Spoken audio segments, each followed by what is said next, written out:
জয় বাবা কালভৈরা, জয় মা তারা। ভিউয়ার্স, আশা করি আপনারা সবাই বাবার কৃপাতে ভালো আছেন। তো আজকে আমি আপনাদের একটা নতুন ক্রিয়া বলবো।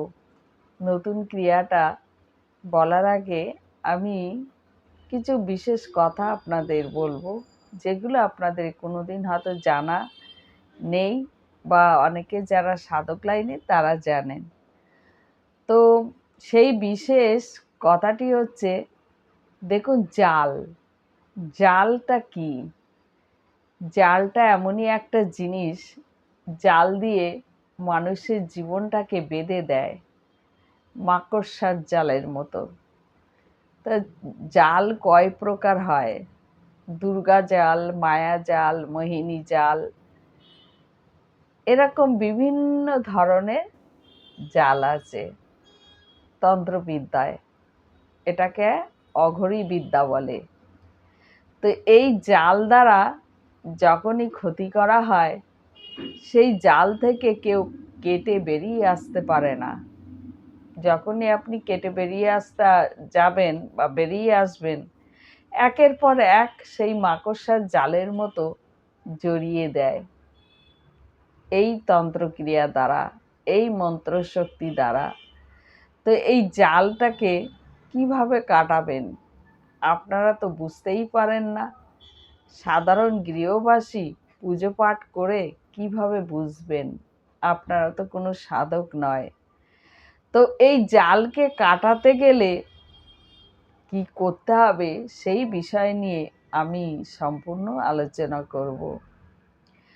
শনিবার বা মঙ্গলবার ধরে কাজটা করতে হবে এবং অতি গুরুত্বপূর্ণ এবং সাবধানে করতে হবে। তো চলুন জানা যাক। কাজটা হচ্ছে, নৌকা নদীতে চলে, তাই না? এপার ওপার করে। পুরানো নৌকা মাঝিরা দেখবেন বছরে একবার পুরো ঝেড়ে কেশে ওটাকে সারাই করে তোলে। যেহেতু জলের ওপর ওটা ভাসতে থাকে, তো ওরা বছরে একবার হলেও রিপেয়ারিং করে সুন্দর করে। তো সেই নৌকাটা যখন জল থেকে ওপরে তুলে সারাই করে, এটা আপনাদের খেয়াল রাখতে হবে। নৌকার মাথার ব্রেক, ওরা কিন্তু খুব সাবধানে কাজটা করে, কারণ এটা ভয়ের ব্যাপার। যদি একটা এদিক থেকে ওদিক থেকে হয়, ওই নৌকাটা জানেন তো, ভরা নৌকা ডুবে যায়, কত মানুষের প্রাণ চলে যায়। ওই জন্য মাঝিরা নৌকার ব্রেকগুলো একটা একটা করে খুঁটে খুঁটে সুন্দর করে ওরা গুছিয়ে রাখে। তো এবার ওই যে নৌকার মাথার ব্রেক, ধরুন কোনো মাথার ব্রেক খসে নিচে পড়ে যায়, এটা কিন্তু খেয়াল রাখতে হবে। নৌকার মাথার ব্রেকটা যখন খসে পড়ে যায়, সেই ব্রেকটা নজরে নজরে রেখে একটা ব্রেক, মাথার ব্রেক, এ মাথা হোক ও মাথা হোক, ব্রেক জোগাড় করবেন। তা যদি না পারেন, এমনিও ব্রেক যদি পড়ে থাকে সেটা নিলেও হবে, কিন্তু মাথার ব্রেকটা বেশি কার্যকারী। এবার সোম মঙ্গলবার ধরে জেলের মাছ ধরা জালের পুরানো বড়শি, ওদের কাছে অনেক সময় চাইলেও দিয়ে দেয় পুরানো বড়শি। তা বড়শিটা কটা নেবেন? 3টে, 5টা, 7টা বড়শি নেবেন, যতটা জোগাড় করতে পারবেন। অনেক সময় ওরা জাল দিয়ে মাছ ধরে, সেই যেখানে জাল শুকনো করে অনেক সময় পড়ে থাকে। এই বড়শি নেবেন। এই কাজটা কী জন্য লাগে আমি সম্পূর্ণ বলবো, কিন্তু ধৈর্য ধরে শুনুন। তো এবার 3টে, 5টা, 7টা বড়শি নেবেন। আর কি নেবেন? ছেঁড়া জালের টুকরো।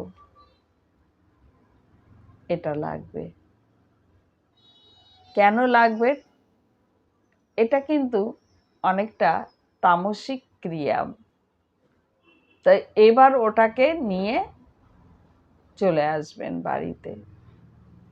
যদি জেলে এক কথায় দেয়, ওকে কিছু পয়সা দিয়ে দেবেন, বিনামূল্যে নেবেন না। দেয় যে বাচ্চাদের কোমরের রাগ, বাচ্চাদের ভয়ের ব্যাপার ওরাও জানে। অনেক ভালো জেলেরা দেয়, আবার কিছু জেলে দেয় না।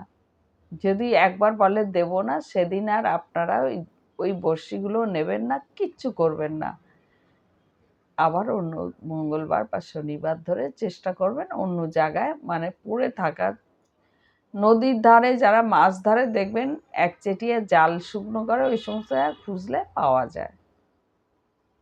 আমি অনেকবার জোগাড় করেছিলাম।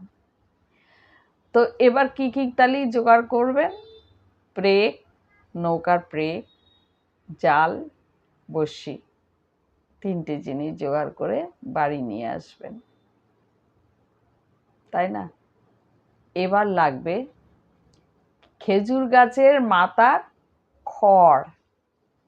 খেজুর গাছের মাথায় খড় হয়, খড়। ওই খড়টাকে জোগাড় করে নেবেন শনিবার মঙ্গলবার ধরে। জোগাড় করে সব কিছু নিয়ে একটা লাল শালু কাপড় নেবেন, দশকর্মার থেকে নিয়ে আসবেন, পরিমাণ মতো নেবেন। 1 ইঞ্চি 2 ইঞ্চি যেরকম প্রয়োজন অতটাই নেবেন।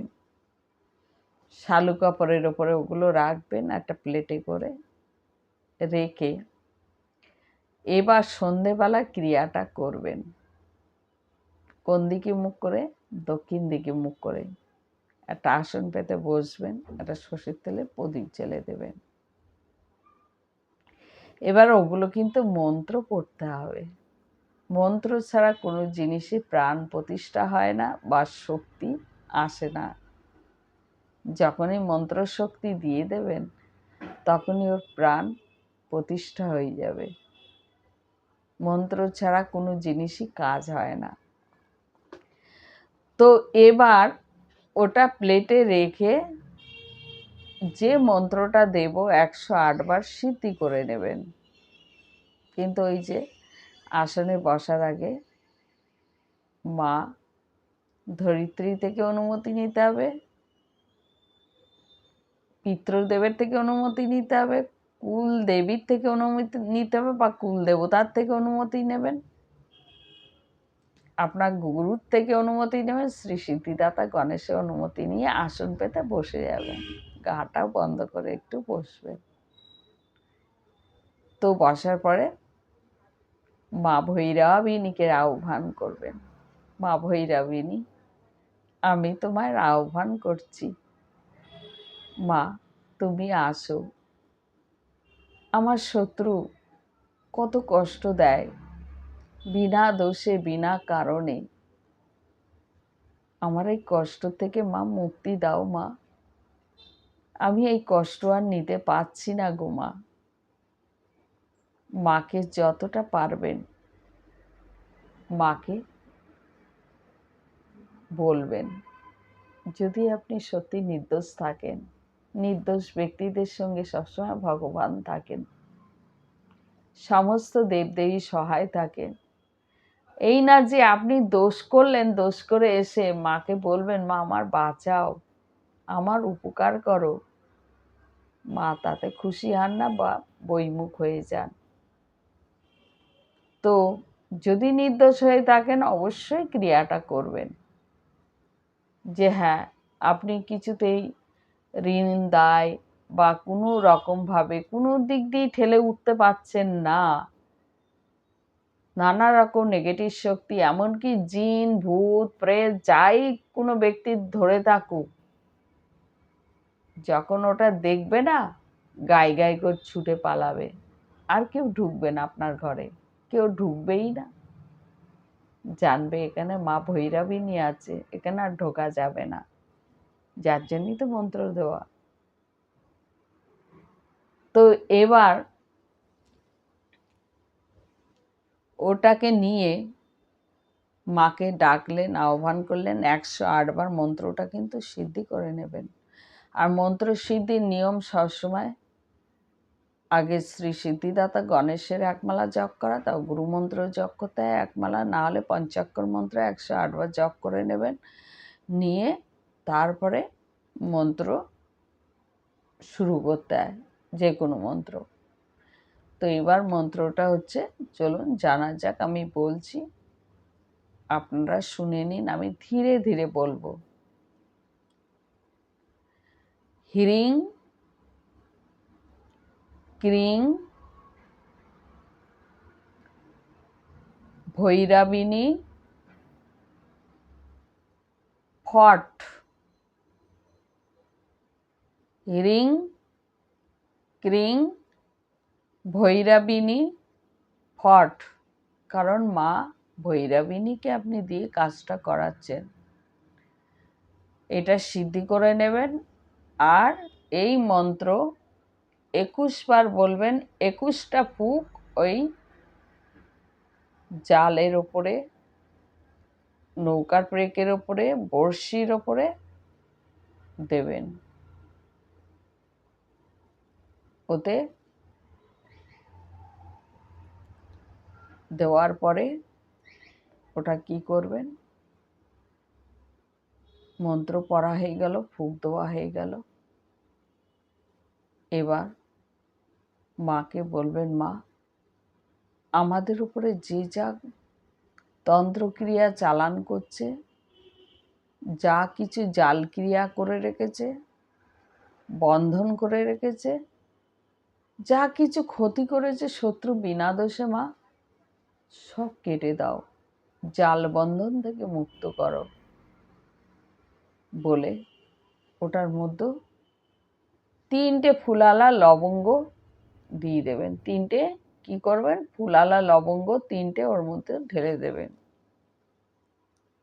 ফুলের মাঝখানে যেন হলুদ অংশ থাকে, হলুদটা যেন ভাঙা না থাকে। দেওয়ার পরে ওটাকে ভালো করে গিট্টি দেবেন, 3টে গিট্টি দেবেন। দিয়ে ওটা ঠিক দরজা, যেখানে আপনার মেন এন্ট্রেন্স যেটা দিয়ে আপনারা বেরাচ্ছেন, ঢুকছেন, ওই দরজার বাইরেটা, ঠিক বাইরেটা মাঝখানে ওটা টানিয়ে দেবেন। দরজার বাইরে টানিয়ে দেবেন। কেন বললাম, এটা দেওয়া মানে আপনাদের ওপরে যদি কেউ জাল ফেঁকে, জাল মন্ত্র ফেঁকে রাখে, জাল মন্ত্র সাংঘাতিক খারাপ, সাংঘাতিক খারাপ বললাম না, জীবনে কোনোদিন কোনো কিছু থেকে মুক্তি পায় না, রাস্তা খুঁজে পায় না, সারা জীবন অভাগীর মতো থাকে।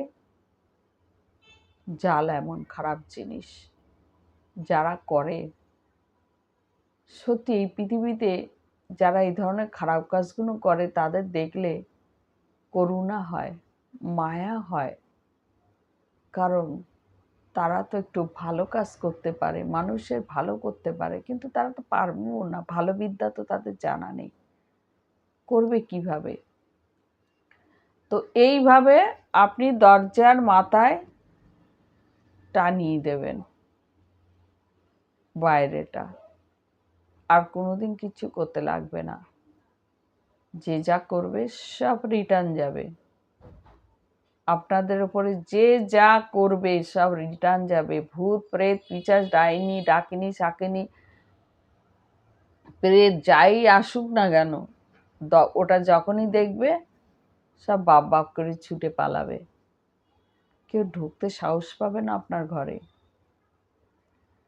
আপনাদের না জীবনে ভূত প্রেতে ধরবে, না কোনো পিশাচ ধরবে, না পেতনি ধরবে, কোনো কিছু না।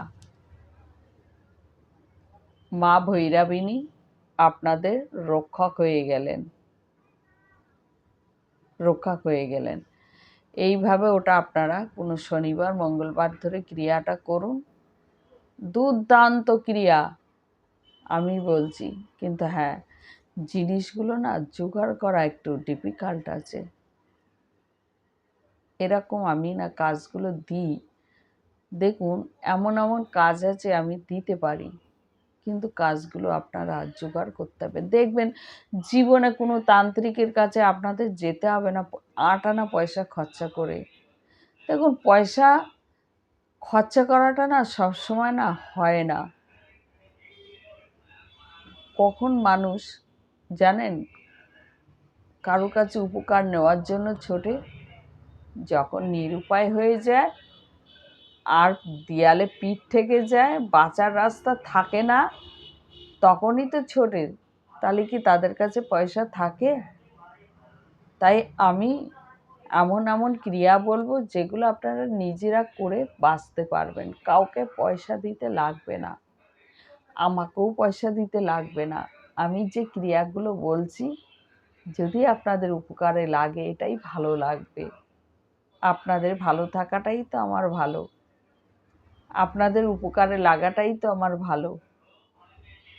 তো এভাবে আপনারা করে দেখুন, দেখবেন বাড়ির আর কোনো সমস্যা না থাকবে, না শত্রু আপনাদের দিকে ঘুরে তাকাবে। শত্রু তখন বুঝে যাবে যে এও মনে হয় আমাদের উল্টো কিছু করছে, অটোমেটিকলি বন্ধ করে দেবে। এবার আপনি যতক্ষণ না শত্রুর বিরোধিতা না করবেন, দাঁড়িয়ে দাঁড়িয়ে যদি মার খেতেই থাকেন, ওটাকে যদি রিটার্ন একটা চর না মারেন, শত্রু কিন্তু আপনাকে চর মেরেই যাবে এগাল ওগাল করে। কথায় আছে শক্তের ভক্ত নরমে, শক্তের ভক্ত নরমের জম, মানে নরম, শক্তের ভক্ত নরমের জম। কথাটা আমার একটু মানে হচ্ছে, কথাটা অতি সত্যি। যদি নরম হয়ে যান জম এসে ধরে নেবে, আর শক্ত হয়ে দাঁড়ালে সিংহের মতন আপনার ধারেও কেউ আসবে না। তাই শক্ত হতে হবে। সবসময় শত্রুর যা করবে মাথা পেতে নেবেন। শত্রুর যদি রিটার্ন একটা চর না যায়, সে বুঝবে কী করে কতখানি আঘাত লাগলো। আমার কাজটা না এরকমই, জানেন, আমি প্রতিটি কাজের না আমি রিটার্ন ভালোবাসি। কারণ আমি এটাই তাদের উচিত শিক্ষা দিতে চাই, তারা যেন দুবারা মানুষকে বিনা দোষে ক্ষতি না করে। কিন্তু এই না যে সে দোষ করলো না তাকে আপনি ক্ষতি করবেন, আমি সেরম ব্যক্তির পাশে আমি থাকি না। তাদের জন্য আমার কাছে কোনো ক্রিয়া নেই, কোনো ক্রিয়া নেই। যারা সত্যি ন্যায়ের পথে চলে, যারা বিনা দোষে মার খায়, বিনা দোষে কষ্ট পায়, তাদের জন্য আমি সব সময় পাশে থাকব। কেন? সত্যের জয় সব সময় থাকে। এই সমাজে এখন মানুষ এমনই হয়েছে না, শুধু নিজের চাহিদার পিছনে ছুটছে, নিজের স্বার্থের পিছনে ছুটছে, নিজের স্বার্থ সিদ্ধির জন্য অন্যের গলাটা বলি দিয়ে দিচ্ছে। একবারও তাদের মায়া দয়া ভালোবাসা বলে কিচ্ছু থাকছে না। কোথা দিয়ে থাকবে? নিজের স্বার্থ থাকলে কি আর মায়া দয়া ভালোবাসা থাকে? থাকে না। তো এই ধরনের ব্যক্তি আমাদের সমাজে প্রচুর আছে, প্রচুর। যাই হোক ভিউয়ার্স, আপনারা ক্রিয়াটা করুন, দেখবেন খুবই ভালো লাগবে। আর যদি ভালো লাগে, আপনাদের এই ভিডিওটা সত্যি উপকারে আসে, অবশ্যই আমাকে লাইক কমেন্ট শেয়ার করবেন আর সাবস্ক্রাইব করবেন। সাবস্ক্রাইব না করলে, কমেন্ট না করলে আমি জানতে পারি না যে আপনাদের সমস্যাটা কোথায়। তাহলে আমি নতুন নতুন এরকম ভিডিও আপনাদের সামনে তুলে ধরবো। চ্যানেলটা সাবস্ক্রাইব করে রাখবেন, তা না হলে আমি উৎসাহ কোথা দিয়ে পাবো? আপনাদের উপকার হোক, আপনারা ভালো থাকুন, আপনারা নিজে কিছু শিখুন, তবেই আমারও ভালো লাগবে। জয় বাবা কাল ভৈরব। আপনারা সকলেই ভালো থাকবেন।